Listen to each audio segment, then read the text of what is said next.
Today's topic is all the good deeds will be accepted if you keep good ties with your relatives. Now we do good deeds, right? Yes, we do good deeds, but we keep thinking, will Allah accept those good deeds or not?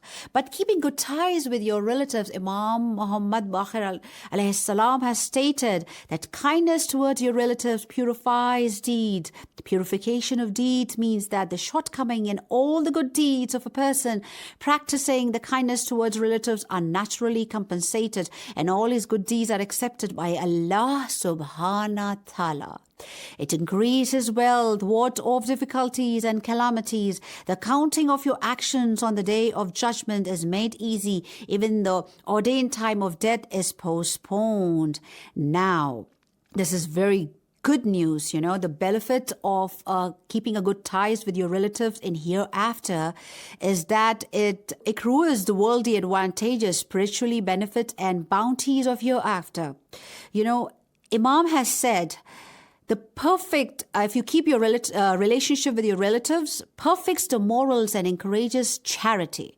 When one performs kindness towards your relatives, he has to be benevolent towards his relatives. That means the continuous practice of kindness towards relatives brings refinements in his morals. In the same way, repeated acts of kindness inculcates a benign and compassionate feeling in the persons, and the soul is purified from the sins of jealousy and enmity. I would repeat, jealousy and enmity. The problem is jealousy. When you are jealous of your cousins, when you're jealous of your uncles and aunts, that definitely brings you back. And what happens is that if you're jealous with your kids, if the girls and the boys of your kids' age, it's a disastrous, because what you're doing is what you're making prayers for your own kids. You're not making the prayers for your own nieces and nephews. And that's worst. Someone whose heart has jealousy is not even considered a Mu'min or a pious and cannot pass, the bridge. This is what the hadith has to say, the bridge of on the day of judgment. Because the kindness towards your relatives prolongs your life. It is reported from the Imam that he was asking a man, "Oh, Master, truly your lifespan has increased. What actions have you done? Tell me."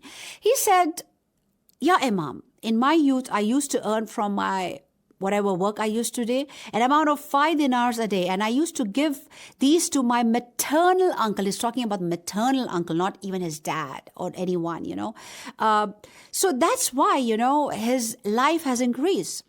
So Yaqub Maghribi, as a guy, one of the guy, was one as his presence of Imam Musa al-Kazim alayhi salam, said, Imam said, "You and your brother had an argument over the ownership of a house, so much so that you abused each other and broke up the ties with each other. Such a thing is not from my religion, neither it is from the religion of my ancestors. Then fear Allah, the one who is without any partner. Fear the divine punishment due to this sin that shall soon separate you two. Your brother will die in his journey and you shall regret your action."